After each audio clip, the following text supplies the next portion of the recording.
Hey everybody, it's Mad Mark with a Mad Mark Minute on my show, The Mad Mark Show. Hey look, so Obama needs to bomb Syria. He needs to start a war. He needs it like Bill Clinton did when he bombed Serbia. I mean, this is what they do. When all the shit that they've tried to do isn't working, when their hands caught in a cookie jar, in Obama's case, scandals, which he calls phony scandals, which are real scandals because he and his administration did do them, and they're just now finding out and getting caught, and he needs something to divert it over and away from it. He also needs to divert everything away from the fact that he's one of the worst presidents ever, going on a second term, and he's accomplished nothing. Oh, wait a minute. I'll give him Obamacare, but you know what Obamacare is doing? Obamacare is hurting the middle class, and it hasn't even started. Companies are taking people and taking them from a 40-hour work week with benefits to paying them 30 hours so they're not full-time and taking away the health care benefits.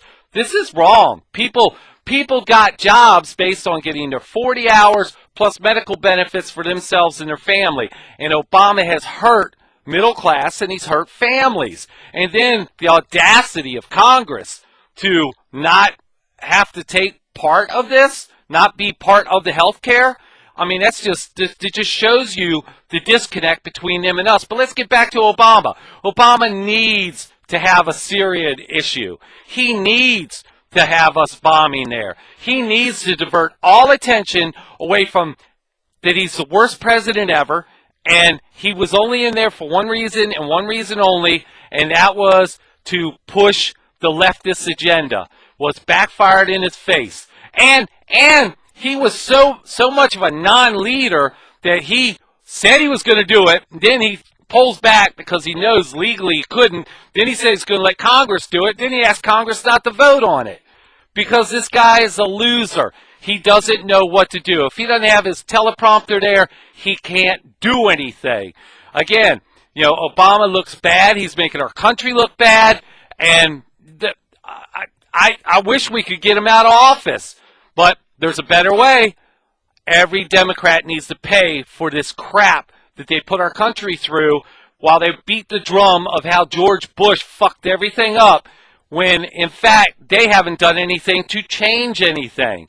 And really tie the hands of the oil companies and natural gas in our country, put EPA standards on coal that drives the price of electricity up when we're barely making ends meet, crushing the Americans, middle class and lower. And then on top of it, then you want to talk about, you know, the money they pumped into companies like Solyndra, you know, this green energy that was a flop. It is a flop and will always be a flop. I mean, this is just all wrong. Yeah, he needs a war. He has to have it, just like Clinton had it. He needs it. He has to divert all attention away from what he hasn't done and what a miserable failure he is. You know, and remember, it hasn't affected Obama or his family. They spent hundreds of thousands of dollars going away, you know, going on trips abroad and whatever. They're entitled to it. Yeah, okay. All right, well, I'm entitled to see somebody come along and change everything. Last thing was, he thought the American people would back him because he thought we're a bunch, you know, I guess we're all about war. We're not about war. We're about justice. And for us to go into a country that's having a civil war issue because a leader used chemical weapons on his own people, that's not enough to kick us into a war where if we got involved, all the rest of the countries could just say, we have no business being in there. The UN didn't ask us to go in there. We're doing it on our own. And then everything gets turned on us. Next thing you know, we could have countries dropping bombs on our country because of this. Really got to think things through. Obama's a joke. And again, he needs this war to save face in some way. Fuck him. Bitch needs to be gone. Again, I don't know how. We're stuck with him, but Congress, they need to do the right thing. Let's start voting people out. Let's start getting our country back in order, and let's stop allowing the politicians to divide us by race, sex, religion, and everything else. This is ridiculous. We are America, and we're strong. This is Mad Mark with a Mad Mark Minute on my show, The Mad Mark Show. I'll be back.